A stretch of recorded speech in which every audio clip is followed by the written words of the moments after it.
नमस्कार, मी ऋषिकेश जोगदंडे तुमच्या सर्वांचं पुन्हा एकदा द टाइम्स ऑफ पुसदच्या एका नवीन आणि विशेष अशा भागामध्ये तुमच्या सर्वांचं सहर्ष असं स्वागत करतो. आपली पुसद विधानसभा जी निवडणुकीची डेट ही आलेली आहे 20 नोव्हेंबर 2024. याच दिवशी जे पुसदकर आहे ते ठरवणार आहे की आगामी 5 वर्षाकरिता पुसदची आमदारकीची धुरा हे कोण सांभाळणार. एकूण 13 उमेदवार हे आपल्या मतदारसंघामध्ये जे निवडणुकीच्या रणशिंगामध्ये उभे ठाकलेले आहे. आता त्यापैकीच एक परिवर्तन महाशक्तीचे स्वाभिमानी शेतकरी संघटनेचे नेते मनीष भाऊ जाधव हे सुद्धा आहेत. विशेष म्हणजे जे प्रत्येक उमेदवाराने जे आपले नारळ जे प्रचाराचे नारळ आहे ते फोडलेले आहे देवाचरणी, ईश्वराचरणी, महाकालीचरणी. परंतु विशेष म्हणजे आपले जे पुसद आहे ते ओळखले जाते कैलासवासी वसंतरावजी नाईक साहेब यांच्या पुण्याईमुळे, यांच्या कार्यकर्तृत्वामुळे, कैलासवासी सुधाकररावजी नाईक साहेब यांच्या पुण्याईमुळे, यांच्या कार्यकर्तृत्वामुळे आता स्वाभिमानी शेतकरी संघटनेचे नेते मनीष भाऊ जाधव हे यांनी चक्क जे गहुली येथील त्यांचं स्मृतीस्थळ आहे तिथून प्रचाराचे नारळ हे फोडलेले आहे आणि इथूनच त्यांनी सुरुवात केलेली आहे. आता सर्वप्रथम ते कशा प्रकारे या निवडणुकीच्या रिंगणात उभे ठाकलेले आहे, उभे राहण्याचा त्यांनी प्रयास केला, नेमकं या मागचं कारण काय. परिवर्तन प्रत्येकाला हवंय, परंतु परिवर्तन म्हणजे काय आता याचीच जी त्यांची परिभाषा आहे 2 मिनिटात समजून घेऊ. चला तर मग. नमस्कार. पुसद विधानसभा मतदारसंघातनं मी ही विधानसभेची निवडणूक शेतकऱ्यांच्या प्रश्नावर लढतोय. शेतकऱ्यांचे आराध्य दैवत कैलासवासी वसंतराव नाईक साहेब व स्वर्गीय सुधाकरराव नाईक साहेबांच्या विचाराने व त्यांच्या प्रेरणेने मी हे निवडणूक लढवत आहे. अवस्था बदलवायची असेल तर प्रस्थापित व्यवस्था बदलविणे अत्यंत गरजेचं आहे. कारण आज पुसद विधानसभा मतदारसंघामध्ये जे अभावाच्या खाली लोक राहत आहे, शेतकऱ्यांमध्ये प्रस्थापित नेत्यांच्या निष्क्रियतेला व त्यांच्या कार्यपद्धतीला घेऊन प्रचंड असंतोष व रोष आहे. कारण स्थानिक पुसद विधानसभा मतदारसंघातील शेतकऱ्यांना आपला शेतमाल विकण्यासाठी इतर जिल्ह्यामध्ये वाशिमला जावं लागतं. कृषी उत्पन्न बाजार समितीची अवस्था दयनीय आहे. सहकार क्षेत्र मोडकळीस आलेलं आहे आणि वेळेवर त्यांना अतिवृष्टीची मदत देखील मिळत नाही, पीक विमा मिळत नाही. विधिमंडळामध्ये मागच्या 5 वर्षाचा आपण विद्यमान आमदारांचा जर रिपोर्ट कार्ड पाहिला इंद्रनील नाईक साहेबांचा, तर विधिमंडळात असली कुठल्याही विषयावर, शेती कृषी विषयक विषयावर, कृषी पूरक उद्योग व्यवसाय वाढीसाठी त्यांनी विधिमंडळामध्ये कुठेही त्यांनी चर्चा केल्याचं आपल्याला दिसून आलं नाही. दुर्दैवानं सांगावं लागतं, केवळ बंजारा समाजाच्या मताला गृहीत धरून त्यांना दिशाभूल करून समाजाच्या मताधिक्यावर निवडणूक जिंकायच्या आणि 5 वर्ष आपण त्या सत्तेचा उपभोग घ्यायचा असाच हा राजकीय प्रवास चालू असल्यामुळे आदरणीय वसंतराव नाईक साहेबांच्या विचाराशीच त्यांनी फारकत घेतल्यामुळे वसंतराव नाईक साहेबांचा आदर्श व त्यांच्या विचाराला नतमस्तक होऊन आज आम्ही त्यांच्या स्मृतीस्थळावरनं हा रणशिंग फुंकलेला आहे आणि ही निवडणूक शेतकऱ्यांच्या प्रश्नावर व्हावी असा माझा मानस आहे.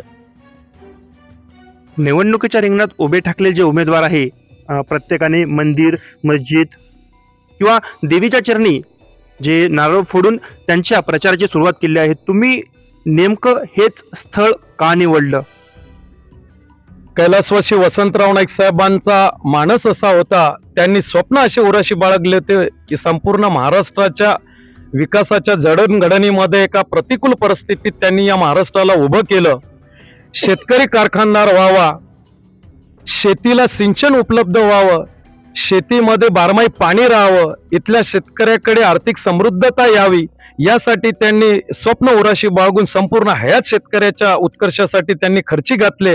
स्वर्गीय सुधाकरराव नाईक साहेबांनी जलसाक्षर, आपण वेळीच पाण्याचं महत्त्व ओळखलं नाही तर हे महाराष्ट्र वाळवंट झाल्याशिवाय राहणार नाही, असे भाकीत अधोरेखित करून त्यांनी त्यांच्या कार्याचा या महाराष्ट्रामध्ये प्रभाव टाकून आपल्या पुसदच्या वैभव संपन्नतेमध्ये भर टाकला. पण आज आपण जेव्हा पुसदची अवस्था पाहतो की विकासाच्या नावाखाली जो आज काही एक भकासपणा पुसदला प्राप्त झालेला आहे, प्रचंड अस्वस्थता मनाला अस्वस्थ करणारी निर्माण झालेली आहे. चौबाजूंनी विकासाचा माहेरघर समस्याग्रस्त पुसद म्हणून अवघ्या विदर्भभर पुसदचं नावलौकिक झालेलं आहे. त्यामुळे मला वाटतं की वसंतराव नाईक साहेबांचेच विचार या महाराष्ट्राला तारू शकतात.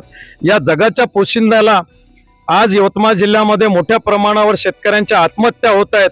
दुर्दैवाने ज्या व्यक्तीच्या पदस्पर्शाने ही महाराष्ट्राची मातृभूमी पुनीत झाली अशा कैलासवासी वसंतराव नाईक साहेबांच्या गवलीमध्ये आत्महत्या झाल्यात, तेव्हा मी अस्वस्थ झालो. म्हणून मला वाटतं की हा लढा आमचा शेतकऱ्यांच्या न्याय हक्काचा आहे, त्यांच्या दुरावस्थेसाठी आहे. तुम्ही स्वाभिमानी शेतकरी संघटनेचे नेते आहात. तुम्ही अगदी जवळून जी शेतकऱ्यांची अवस्था ही बघितलेली आहे. एक माझ्या मनातला सर्वात महत्त्वाचा आणि मोठा असा प्रश्न, जे सर्वांच्या जवळकीचा असा प्रश्न असेल, नेमका आमदार कसा असावा याबाबत 2 शब्दात बोला. अगदी मला वाटतं जेव्हा विधिमंडळाचं ज्या मतदारसंघातनं आपले मायबाप मतदार बंधू भगिनी यांना मोठ्या विश्वासार्हतेनं त्यांना विधिमंडळात पाठवतात, त्यांच्या विश्वासार्हतेला आपण सार्थकी लावणं त्या आमदाराचं कर्तव्य असते.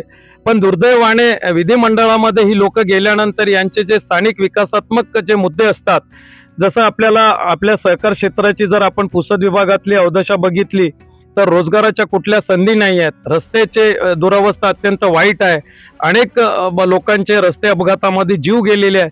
सर्वसामान्य माणूस न्याय हक्कासाठी तडफडतोय. म्हणून मला वाटतं की विधिमंडळात गेल्यामध्ये विधायक विषयावर चर्चा करून आपल्या मतदारसंघामध्ये चौफेर मूलभूत विकास साधून त्यांनी खऱ्या अर्थानं सर्वसामान्य नागरिकांच्या इच्छा, आकांक्षा, अपेक्षांना निरपेक्ष न्याय द्यावा असा आमदार असावा की ते दिसल्यानंतर आपल्याला एक चांगुलपणाची, त्याला पाहून आपल्याला हक्काचा हा माणूस आपला असायला पाहिजे अशी भावना सर्वसामान्य माणसांमध्ये निर्माण व्हायला पाहिजे. जे वसंतराव नाईक साहेबांनी इथे राजकीय नीतिमूल्य जपलेले आहेत की सर्व जाती धर्माच्या लोकांना सोबत घेऊन चालायचं आणि एक वाक्यता निर्माण करून या विधानसभेला त्यांनी ज्या पद्धतीनं त्यांनी निरपेक्ष न्याय दिलेला आहे, तोच माणूस घेऊन एका आमदारानं काम करावं असं मला अभिप्रेत आहे. अगदी 1 मिनिटामध्ये सांगा, मनीष जाधव यांना जनतेने का निवडून दिलं पाहिजे? मला वाटतं आज ज्या काही शेतकऱ्यांच्या दुरावस्था आहे, आज कापूस उत्पादक शेतकरी शेतमालाला हमी भाव नाही. आज 22 लाख मेट्रिक टन वाणिज्य मंत्रालयानं कापूस गाठी आयात केल्या, त्यामुळे कापसाचे दर दबावात आले. सोयाबीनला भाव नाही. राज्यकर्त्यांच्या शेतकऱ्यांच्या प्रश्नावर अक्षम्य दुर्लक्ष झालेलं आहे. महाविकास आघाडी असेल अथवा महायुती असेल, यांच्या कुठल्याही शासकीय किंवा त्यांच्या या निवडणुकीच्या वचननाम्यामध्ये, एजेंड्यामध्ये कुठेही शेतकरी आपल्याला या एजेंड्यावर दिसणार नाही. शेतकऱ्यांच्या होत असलेल्या आत्महत्या हे यांच्याबद्दल अनास्था आहे. माझी एकच इच्छा आहे की आज जो शेतमालाला भाव नाही, आम्ही वेळोवेळी उपाशी तापाशी राहून रस्त्यावर उतरून वेळोवेळी आंदोलनाच्या माध्यमातून शासनावर गत 27 वर्षापासून आम्ही शासन दरबारी शेतकऱ्यांच्या श्रमाला प्रतिष्ठा मिळावी म्हणून आम्ही लढत आहोत.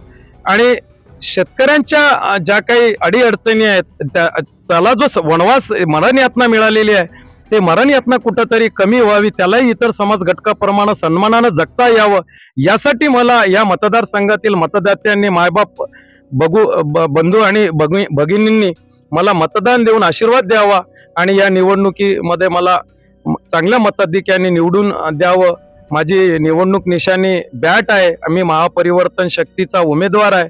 यासाठी त्यांनी मला निवडून द्यावं. ज्याप्रमाणे आपला भारत देश कृषी प्रधान देश म्हणून ओळखला जातो आणि जे मूळ म्हणजे पाठीचा कणा म्हणून शेतकरी असंही संबोधले जाते, आता तेच शेतकरी, त्यांची व्यथा, त्यांची अवस्था अगदी आपण थोडक्यात परंतु अगदी प्रभावीपणे जे स्वाभिमानी शेतकरी संघटनेचे नेते मनीष जाधव यांच्याकडून ऐकलेले आहे. आता बघू, परिवर्तन महाशक्ती तिसरी आघाडी यांच्या मार्फत आपल्या मतदारसंघात परिवर्तन घडून येते का? मतदाता यांना कशा प्रकारे आपले प्रेम, आपले सहकार्य देतील? बघत राहा द टाइम्स ऑफ पुसद. धन्यवाद.